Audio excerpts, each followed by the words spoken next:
أكبر الله أكبر الله أكبر أشهد أن لا إله إلا الله أشهد أن لا إله إلا الله أشهد أن محمدًا رسول الله أشهد أن محمدًا رسول الله أشهد أن عليًا ولي الله أشهد أن عليًا حجة الله حي على الصلاة حي على الصلاة حي على الفلاح حي على الفلاح حي على خير العمل حي على خير العمل الله أكبر الله أكبر لا إله إلا الله لا إله إلا الله صلوات اللهم صل على محمد. أحسنت.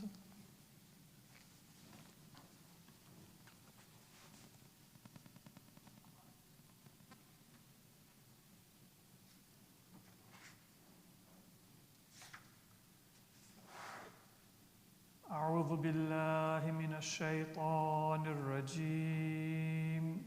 بسم الله الرحمن الرحيم. الحمد لله رب العالمين بارئ الخلائق أجمعين، والصلاة والسلام على أشرف الأنبياء والمرسلين سيدنا ومولانا أبي القاسم محمد. اللهم صل على محمد وآل محمد وعلى أهل بيته الطيبين الطاهرين، ولعنة الله على أعدائهم إلى قيام يوم الدين. رب اشرح لي صدري ويسر لي أمري واحلل عقدة من لساني يفقه قولي. أما بعد، السلام عليكم ورحمة الله وبركاته. Inshallah, from today's khutbah we will be looking at some of the teachings of Ahlul Bayt alayhim as-salatu was-salam with regard to our social relationships, how we build a community and how we should act with each other in our community. And the first point that we learn from the Quran is that there are twin principles of justice and mercy that should form the foundation of our relationships. The Quran emphasizes that when somebody is unfair, then that injustice should be recognized and it should be responded to in an appropriate way, and not to respond to an injustice, to ignore it or to forgive it, if that will not prevent it from being repeated, is not kindness, but in reality it is itself an injustice. And there are many ahadith that talk about the importance of standing up to and to combat those who do injustice. And if a person suffers a loss, even a loss of their life, then that is said to be a life that is given in the way of Allah, shahada or martyrdom. And the reason for that is that when there is injustice, it needs to be ended. But not all injustices are combated by fighting. Not all injustices are combated by a harsh response. And so there is a need for both justice and mercy. Sometimes compassion brings a better result, and sometimes strictness and harshness and punishment brings a better result. The goal is the reform of society. The goal is the eradication of evil and injustice. And it's not always an easy kind of decision or a calculation that we can make that if these 5 factors are present, then I am going to forgive, and if these other 5 factors are present, then I am going to punish. It requires humility, it requires experience, and sometimes we might make a mistake and we learn from our mistakes. In dealing with our family members and dealing with our fellow community members, that I tried one response and it didn't have the desired outcome, and so I need to change or modify my response. But the important point is that when I am deciding whether I did the right thing or not, what is the standard? Sometimes the standard we use is, I feel better now. And I feel better now is not the standard as to whether the response was right or wrong. Sometimes the response is, I didn't do anything wrong, or that person deserved it. And that too is not the standard. The standard is to see whether we are improving the standard of behavior within our society, within our community.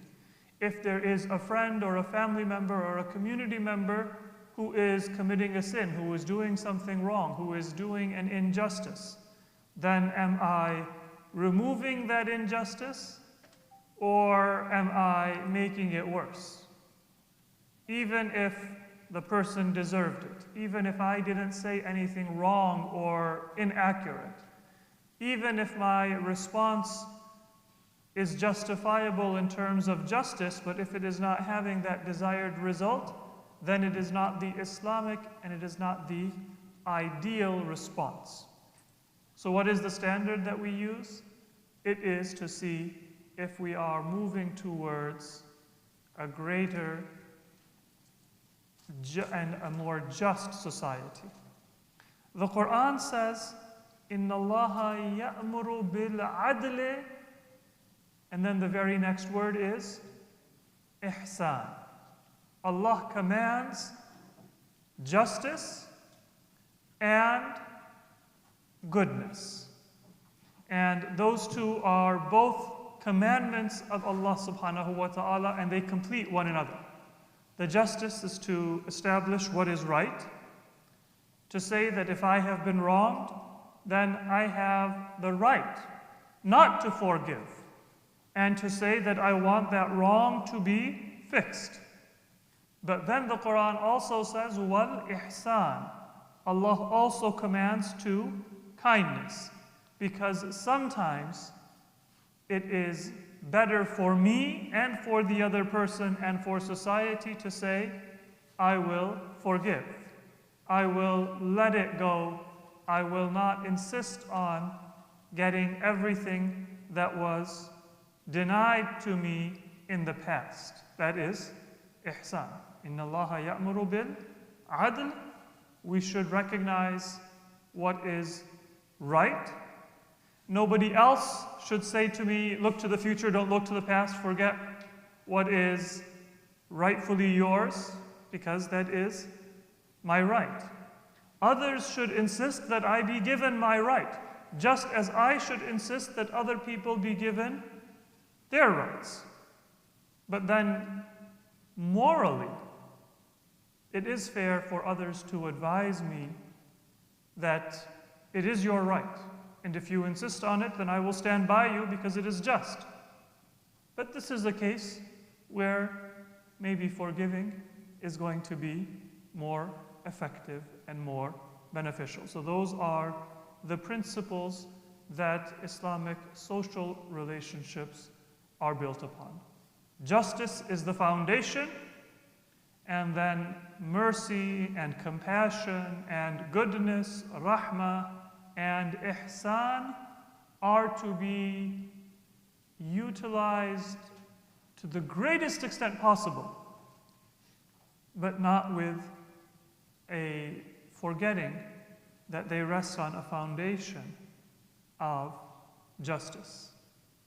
Mercy without discipline and without a recognition of what is right, and everybody has the right to ask for injustices committed against them to be fixed, to be rectified, then that is not mercy. And we find that generally this is a struggle that we have. Sometimes parents, they are too strict with their children, as if they are not parents, but they are military disciplinarians, and they think that that is going to teach responsibility and that is going to teach a greater sense of what is proper adult behavior to the children, but without forgiveness, without a recognition that growing up involves mistakes, the child, they will not be able to fully develop into a well-rounded adult. Not just able to carry out certain tasks responsibly, but also with the spiritual and the emotional sophistication to be able to maintain adult relationships and to grow in their connection to Allah subhanahu wa ta'ala and in their relationships with others in society. Forgiveness is important. But then there are many other parents, and especially in this society, who are overindulgent. Sometimes, if I see my child and somebody else's child get into a disagreement, I have that automatic expectation that it's the other child that needs to be disciplined. My child is always right. My child is a prince, or my child is a princess. And we often judge harshly when somebody else makes a mistake. Don't they learn anything at home? Whereas when my child makes a mistake, well, they had a difficult day. They had a test. They didn't get enough sleep. So we find sometimes that even as parents, we go on the other side. If I stand up for and justify someone's behavior, whether it be a child, whether it be an adult friend or relative, when they are in the wrong, then I am not doing myself a favor and I am not doing them a favor. Sometimes we do it just to keep the peace, but it is not going to keep the peace. It is eventually going to cause even greater harm. And that is why there is a very beautiful hadith of our Prophet Muhammad sallallahu alaihi wasallam, in which the Prophet said, "Unsur akhaka zaliman aw madluma." Help your fellow believer or help your brother when they are madloom, when they are oppressed, of course. But when they are zalim, when they are oppressing, also stand up for them and help them. And in a tribal society, That is the logic. My country, right or wrong. My tribe, right or wrong. My child, right or wrong. We had a former president, George H.W. Bush. I will never apologize for the United States. I don't care what the facts are. It's not about right or wrong. It is about my country, my family, my tribe, me. I'm always going to defend and stand up. So in a tribal society, whether it be the Jahiliyyah of the Arabs before Islam in Hijaz or the Jahiliyyah of today's people and societies, unsur akhaka zaliman aw madluman makes sense, but not in the sense that the Prophet intended it. We say that I'll stand with my friend. I'll stand with my relative. I'll justify what they did. I'll defend them. I'll fight against their enemy. I don't care whether they're right or wrong. But the people who heard this hadith knew that Prophet Muhammad sallallahu alaihi wasallam he had come to fight against exactly that logic. So he could not have meant what they would have initially understood from this hadith. So they said to the Prophet that we understand that you want us to help somebody who is oppressed. But what do you mean when you say help a person when they are oppressing? And the Prophet answered that when they are zalim, you help them by telling them that they are doing dhulm and that they are wrong. You strengthen the personality of your children by telling them when they should be more careful of the feelings and the rights of their siblings or their friends or others. You help your friend, your relative, when you say that I love you, but I cannot agree with this action because this is unfair. When you call it out in a gentle way and in a loving way and not by fighting. Not to look down on the other person, not to say that I am wiser or more fair or more just or more insightful than you, but because of your love for the other person, because you care for the other person, then that is nusra. That is helping them and assisting them. It doesn't feel like it at the moment because it is difficult and it is harsh. But it is ensuring that they don't continue down a dangerous path. So Prophet Muhammad sallallahu alaihi wasallam, he turned around that tribal logic, but in a very powerful and a very important way.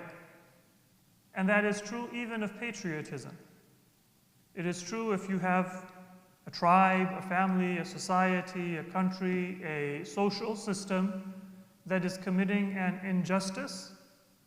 What Prophet Muhammad's hadith is actually telling us is don't just walk away. Because for those people who are not tribal, for those people who are not going to defend what is wrong, the easy response and the common response is just to wash your hands and say, yes, this person is my brother, but I don't agree with their actions. Yes, this person is my relative, but their character is not good. And so I am going to walk away. It is my society, it is my tribe, it is my relative, it is a person that maybe we were friends for a long time, but now that I disagree with them, I'm going to walk away, dissociate, and say that I have nothing to do with that person. That is often because I care about what is right, and I don't want to justify something that is not right. A time may come where bara'ah is required, meaning where you say that I have nothing to do with someone. But the first impulse that you should have with somebody you have a mutual relationship and mutual rights over is not disassociation. What is it? It is nusra. It is to help them. but help them by telling them what is right and what is wrong, and helping them to see and then to do what is right, and to stop doing that which is unjust. So that comprehensive perspective is given to us in the hadith, unsur akhaka nasiran aw unsur akhaka zaliman aw madluma, whether they are doing dhulm or whether dhulm is being done to them. In both cases, try to work to their benefit. Alaykum as-salam. Sallu ala Muhammad wa ala Muhammad. Now, related to this is another principle that we have in Islam, which is that two Muslims should never be so angry with each other that they are not on speaking terms. Nobody says that you have to form a business partnership with every other Muslim. Nobody says that you have to work together and be able to travel together and enjoy each other's company. But Islam requires us to be pleasant and to be cordial with one another. Sometimes we say that, well, I just cannot get along with that person. So fine, don't get too close to that person where those disagreements are going to come to the surface, and then it's going to create problems for you or for them or for other people. But if I'm the kind of person where people have to say, we're having a gathering, an invitation, do I invite person A or do I invite person B? Not because they have to agree on how to do a project together, on how to build a business together, but simply be able to be in the same room and not cause a scene. Then that shows that it is not a difference of personality, but it is a flaw in character that is causing that inability to be amicable, cordial, friendly, and pleasant with one another. That is a requirement in Islam. Politically, we can disagree.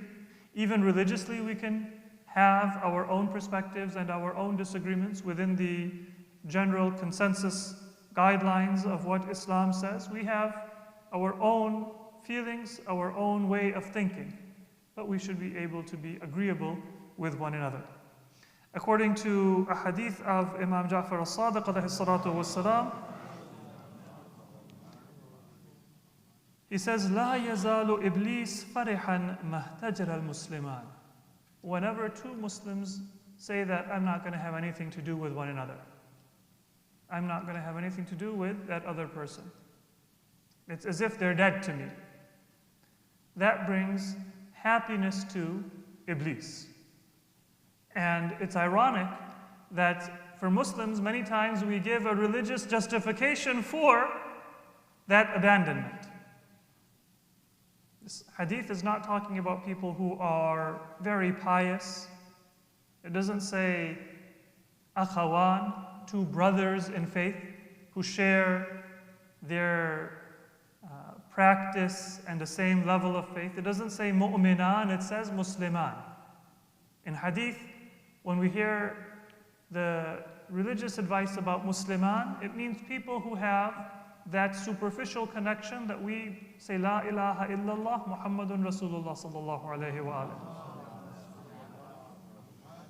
Meaning that basic connection of faith. That is all that is needed for me to be obligated to be cordial to the other person. Maybe not too close, but cordial. And if I am not able to do that, then that brings happiness to shaitan. La yazalu iblis fariha. فَإِذَا الْتَقِيَ. Then when those two people, they come together, it says that shaitan calls out, Ya waylah ma laqiya min al-thubur. He calls out that woe is to me because of the annihilation that has come to his plans for society. Shaitan is disappointed. He feels that all that he has built, it has been annihilated, it has been destroyed, simply by two Muslims coming together, meeting one another, saying Assalamu alaikum, maybe being pleasant while they are invited to a gathering, a walima, or an event, and then going their separate ways. So that is a very important part and an often ignored part of our Islamic teachings and obligations. According to another hadith from Prophet Muhammad sallallahu alaihi wasallam, he says that not only should those people have a responsibility, but others should also feel a responsibility to try to bring people together who may not see eye to eye. Meaning, if I am a friend and my friend is maybe a little bit quick to judge or difficult to get along with, I might not be able to change their way of thinking completely, but I should try to be an influence to help them come closer to those important relationships that they may be distant from. At the very least, I should not encourage a very strict or a very harsh or an unjust response that they may have. That is not being a good friend. Do what islah I am able to do. And that depends on the person, it depends on the circumstance, it depends on the response of the other party to whatever dispute it might be. But I should do my part to play a constructive role and not just to sit aside and say, it doesn't concern me, or it's none of my business, or I'm going to stand with my friend regardless of what they are doing and whether they are right or wrong. According to this hadith of Prophet Muhammad sallallahu alaihi wasallam, he says, "Islahu dhatil bayn afdalu min ammati as-salati was-sawm." When you do islah dhatil bayn, islah means reform. Dhatil bayn means the relationship between two people. When you try to improve, bring closer together a relationship between two people who are in a disagreement, who are disputing, who are fighting. أَفْضَلُ مِنْ عَامَّةِ الصَّلَاةِ وَالصَّوْمِ.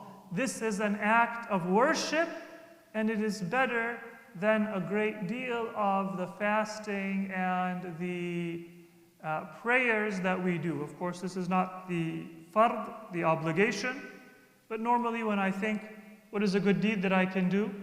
It is a special night, it is Thursday night, eve of Friday, it is one of the nights of Qadr, then we think of Salah.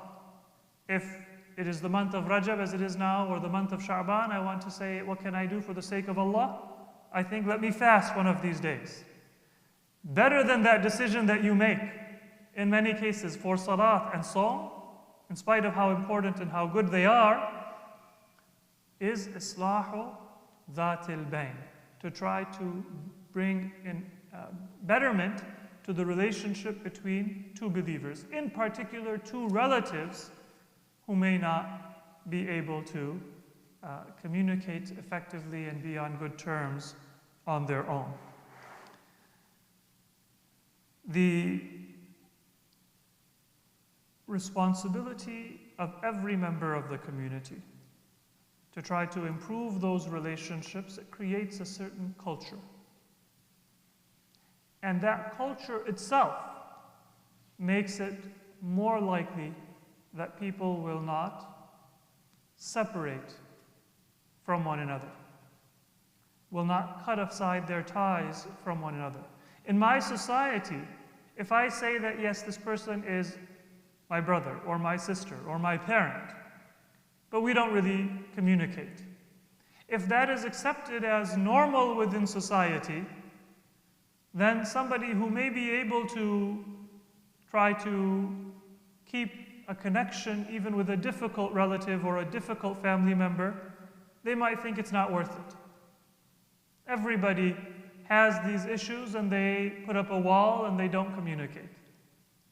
But when everyone in society values the sanctity of those relationships, even when they are difficult, and then tries to find a constructive way of interacting without causing harm to the other person or without causing harm to oneself, then that encourages every other person to also not put up a wall, not cut off ties, but to try to improve their relationships.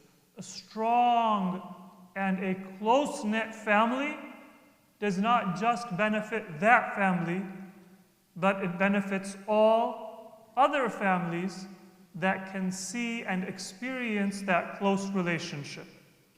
And then we should also help others and encourage others if they are going through a period of difficulty, advice, counseling, spending time with them, and modeling good behavior. There is a hadith of our fifth Imam, Imam Muhammad al-Baqir alayhi salatu wassalam. He says, "Inna shaitan yughri bayna al-mu'mineen." Shaitan, he comes, and when he sees that two believers are together, the very first thing that shaitan wants to do is not to say, commit a sin. Because when two believers are together, then the likelihood that they will commit one of those grave sins is reduced. So one of the first things that shaitan tries to do is split us up. If we are in a big group, then split us into a smaller group. And if we are in a smaller group, then to separate us so that we are alone. Eat alone, travel alone, spend time alone, value your privacy above all else. And sometimes people value their privacy because they say that nobody is there to tell me what their preference is. I eat what I want, when I want, how I want. I value that privacy and I value that choice above everything else. Well, then of course, I can't have a big group, and maybe even a small group is difficult for me to manage. But that is one of the temptations of shaitan in order to weaken not just the spirit of community, but the strength that comes from community, the protection against sin that comes from community. Sometimes I am far better not having a choice in what to eat, not eating my favorite food, but being with people who are going to give me spiritual and emotional and many other forms of support and benefit. Even if I don't see it then, but I will realize it later. So Imam Baqir says, "Inna shaytana yughri bayna al-mu'mineen." Shaitan, he tries to split up believers. Sometimes it's just a personality thing. Sometimes he'll make it a point of principle. Say that this person is not practicing enough. This person is not enlightened enough. This person is not intellectual enough. Whatever shaitan thinks that I am likely to listen to, he'll use it as an excuse to separate me. And then that is when shaitan will be able to tempt us with further sins. Because now we are isolated and we are weaker. فَرَحِمَ اللَّهُ امْرَأً أَلَّفَ بَيْنَ وَلِيَّيْنِ لَنَا. So then if you want to fight against shaitan, what is the most important thing that you can do? To keep people together. Imam Baqir says, therefore may Allah have mercy on somebody who stands up and tries to unite those groups that might be growing apart or that may have been separated. Or two believers who are followers of Ahlul Bayt but may have a disagreement. This is one of the ways that you fight against the conspiracy of shaitan. And finally, there is a hadith of our first Imam, Amirul Mu'mineen, Ali ibn Abi Talib alayhi salatu wassalam. This is part of a sermon mentioned in Nahj al-Balagha. Imam Ali says, وَالْزَمُ السَّوَادَ الْأَعْظَمِ. Always stay with the mainstream of Islamic society. فَإِنَّ يَدَ اللَّهِ مَعَ الْجَمَاعَةِ.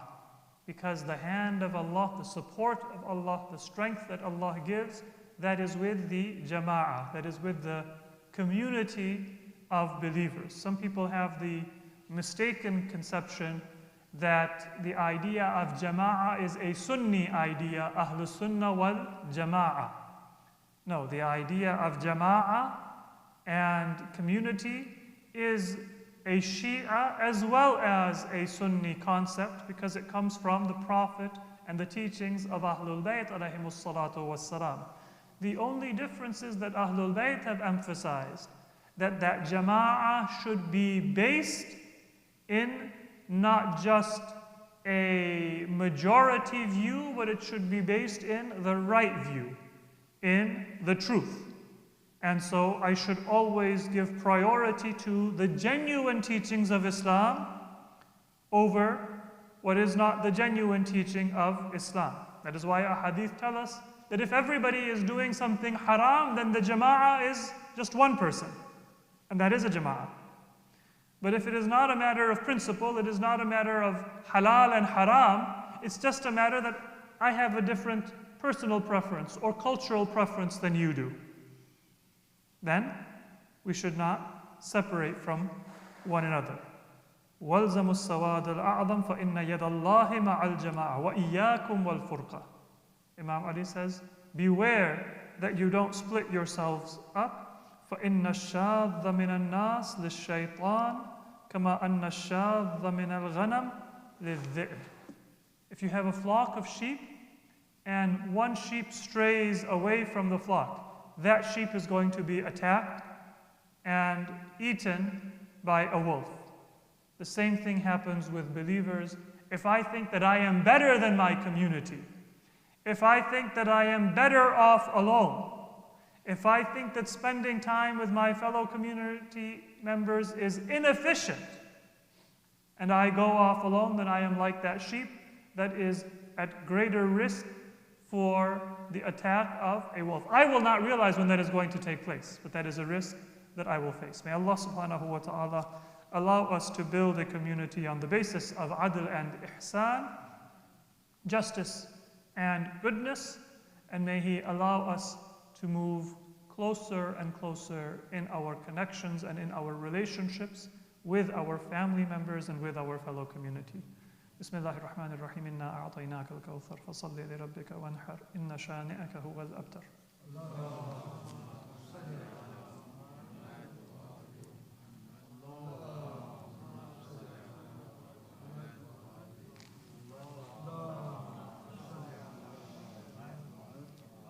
Bismillahir Rahmanir Rahim. Alhamdulillahi Rabbil Alameen. Wassalatu wassalamu ala Sayyidina wa Nabiyyina bil Qasim Muhammad. وعلى علي أمير المؤمنين وعلى فاطمة الزهراء وعلى الحسن والحسين وعلي بن الحسين ومحمد بن علي وجعفر بن محمد وموسى بن جعفر وعلي بن موسى ومحمد بن علي وعلي بن محمد والحسن بن علي والحجة بن الحسن القائم المهدي عجل الله تعالى فرجه وسهل الله مخرجه وظهوره وجعلنا من أعوانه وأنصاره والمستشهدين بين يديه. صلوا على محمد وآل محمد.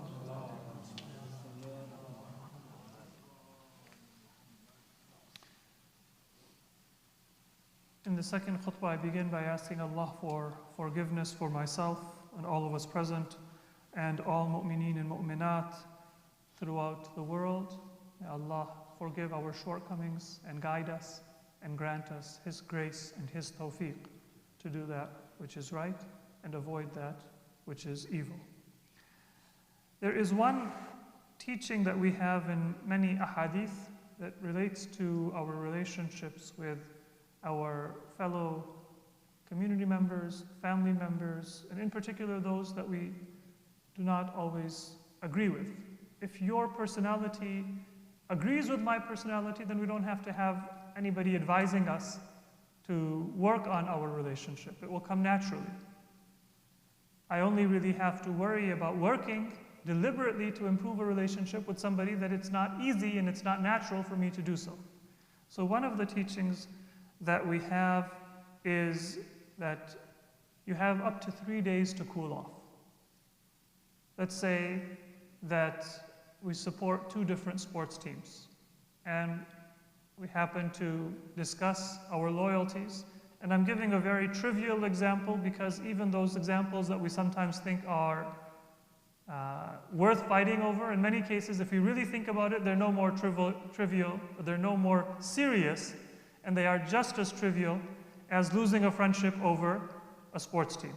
It's just that we're invested in that fight, we're invested in our point of view, and we don't realize that it's not worth losing a relationship over, so I'm deliberately choosing a trivial example. You supported one, and I supported a different team, and so we fought. Islam says that you fought. Fine. People have disagreements.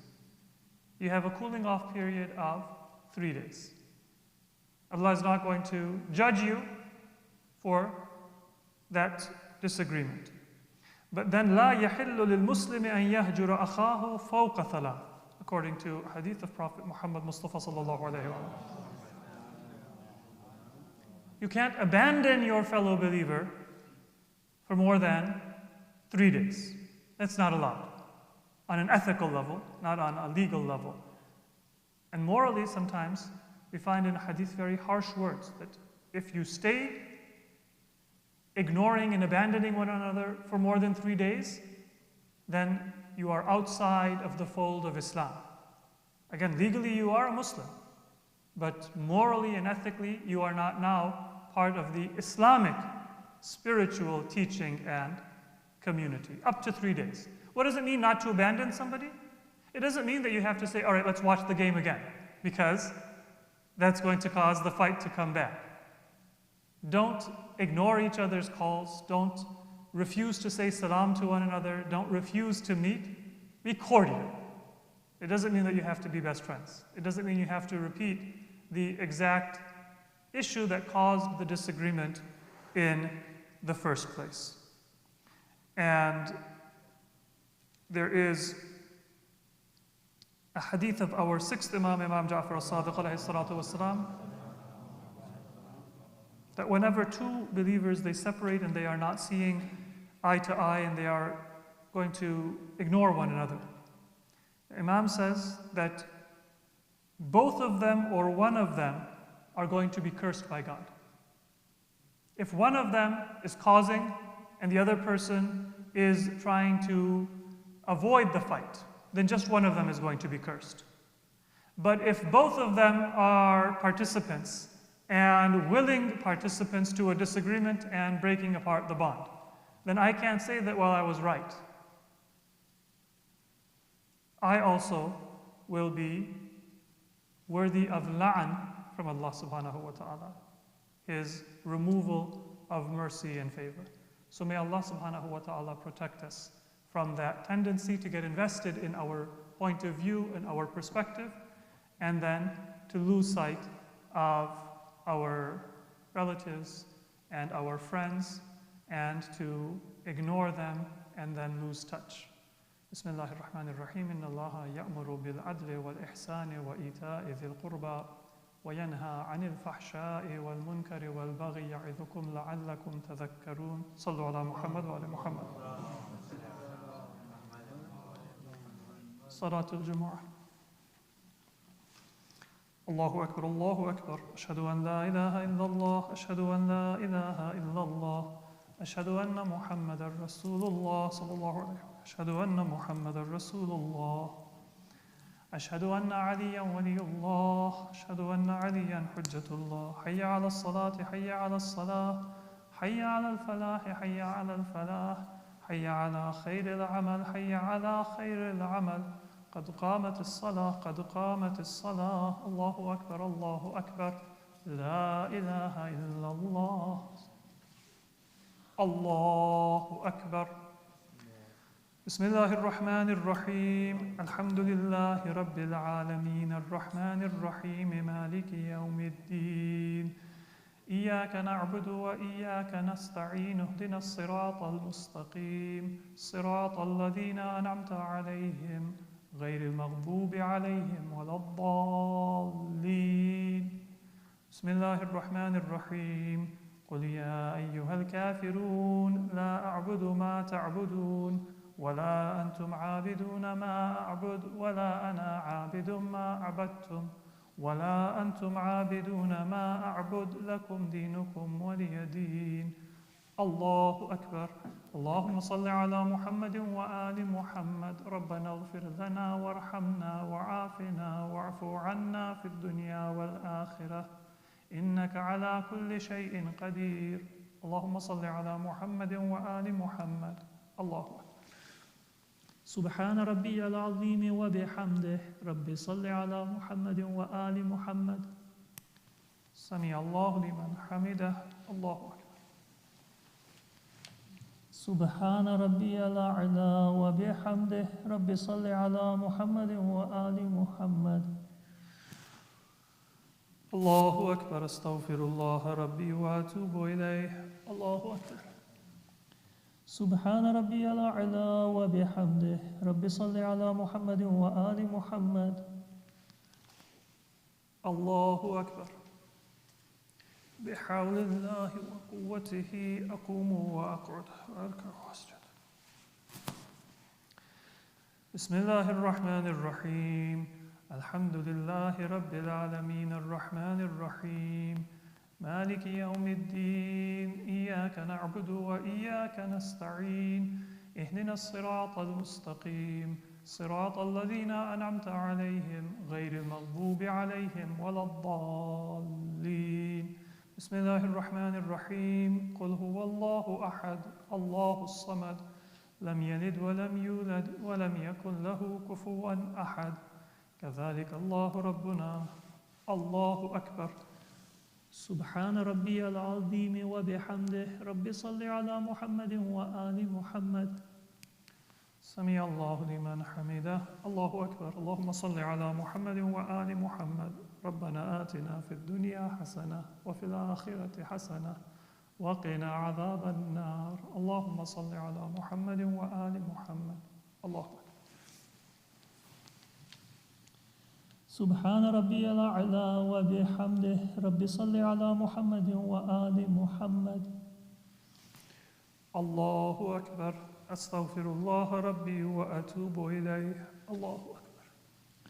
سبحان ربي الأعلى وبحمده. رب صل على محمد وآل محمد. الله أكبر. الحمد لله.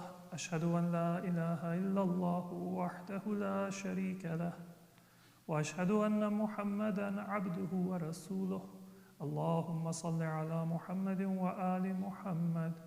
السلام عليك أيها النبي ورحمة الله وبركاته. السلام علينا وعلى عباد الله الصالحين. السلام عليكم ورحمة الله وبركاته. الله أكبر. الله أكبر. الله أكبر.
أعوذ بالله من الشيطان الرجيم بسم الله الرحمن الرحيم يا ذا الجلال والإكرام يا ذا النعماء والجود يا ذا المن والطول حرم شهبتي على النار اللهم اهدني من عندك واحفظ علي من فضلك وانشر علي من رحمتك وانزل علي من بركاتك إلهي هذه صلاتي صليتها لا لحاجة منك عليها ولا رغبة منك فيها إلا تعظيما وطاعة وإجابة لك إلى ما أمرتني به إلهي إن كان فيها خلل ونقص من نيتها وقيامها وقراءتها وركوعها وسجودها فلا تواخذني وتفضل علي بالقبول والغفران برحمتك يا أرحم الراحمين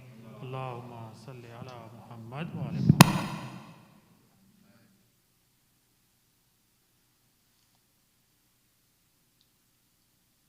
العصر. الله أكبر الله أكبر أشهد أن لا إله إلا الله أشهد أن لا إله إلا الله أشهد أن محمد رسول الله صلى الله عليه وسلم أشهد أن محمد رسول الله صلى الله عليه وسلم أشهد أن عليا ولي الله حي على الصلاة حي على الصلاة حي على الفلاح حي على الفلاح حي على خير العمل حي على خير العمل قد قامت الصلاة قد قامت الصلاة الله أكبر الله أكبر لا إله إلا الله الله أكبر بسم الله الرحمن الرحيم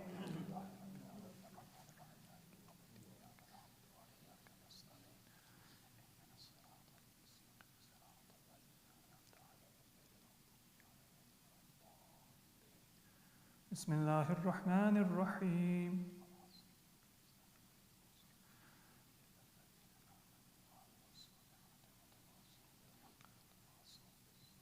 الله أكبر سبحان ربي العظيم وبحمده رب صل على محمد وآل محمد سمع الله لمن حمده الله أكبر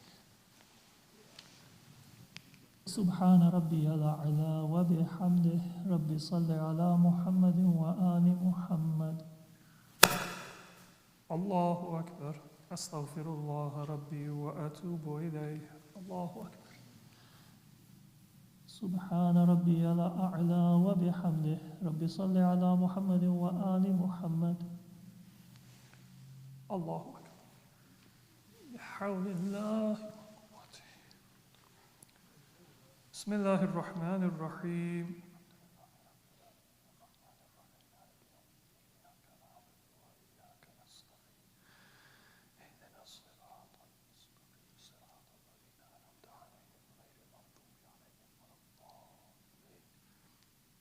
بسم الله الرحمن الرحيم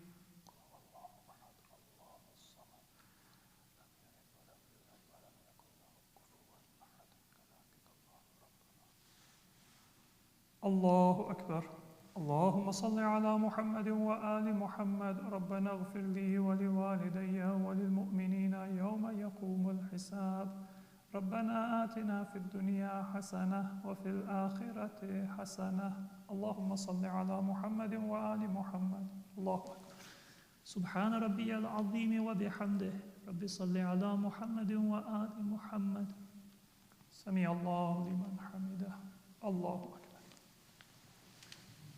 سبحان ربي الأعلى وبحمده رب صل على محمد وآل محمد الله أكبر أستغفر الله ربي وأتوب إليه الله أكبر سبحان ربي الأعلى وبحمده رب صل على محمد وآل محمد الله أكبر الحمد لله أشهد أن لا إله إلا الله وحده لا شريك له وأشهد أن محمدًا عبده ورسوله اللهم صل على محمد وآل محمد بحول الله وقوته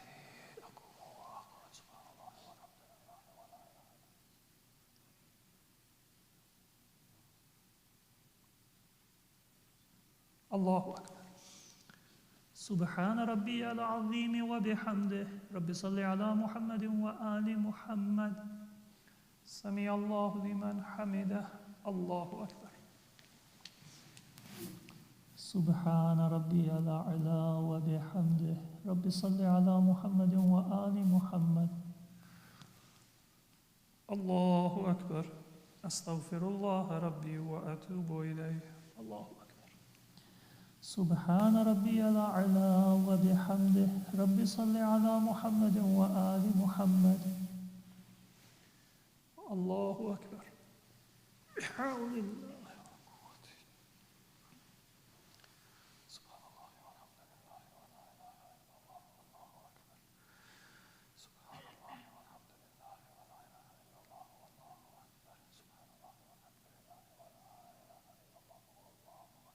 الله أكبر. سبحان ربي العظيم وبحمده.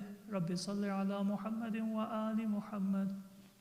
سمع الله لمن حمده. الله أكبر. سبحان ربي الأعلى وبحمده. رب صل على محمد وآل محمد. الله أكبر. أستغفر الله ربي وأتوب إليه. الله أكبر. سبحان ربي الأعلى وبحمده. رب صل على محمد وآل محمد.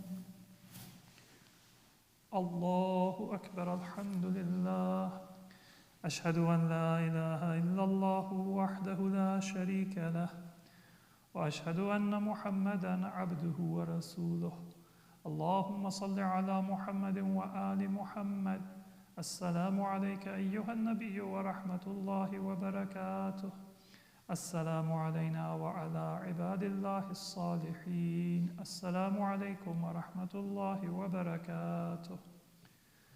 الله أكبر. الله أكبر.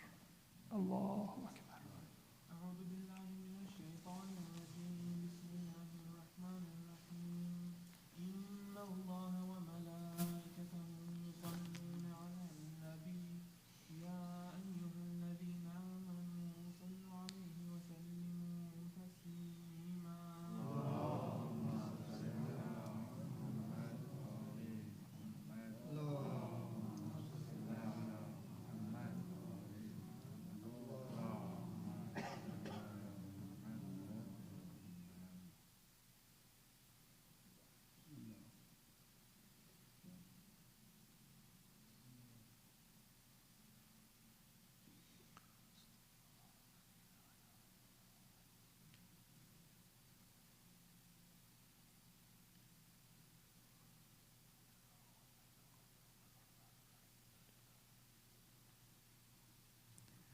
بسم الله الرحمن الرحيم. يا من أرجوه لكل خير وآمنوا سخطه عند كل شر. يا من يعطي الكثير بالقليل. يا من يعطي من سأله. يا من يعطي من لم يسأله ومن لم يعرفه تحننا منه ورحمة.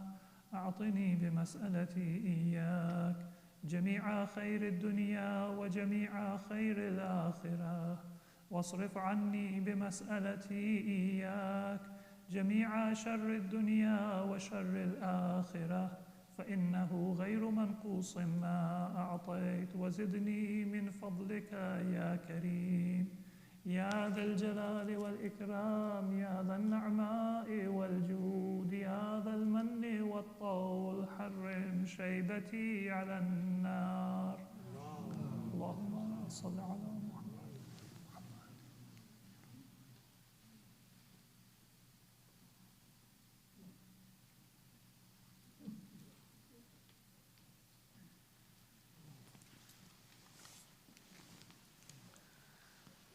السلام عليك يا رسول الله. السلام على علي أمير المؤمنين. السلام على فاطمة الزهراء سيدة نساء العالمين. السلام على الحسن والحسين سيدي شباب أهل الجنة أجمعين. السلام على الأئمة المعصومين من ذرية الحسين. السلام عليكم جميعا أهل بيت النبوة ورحمة الله وبركاته.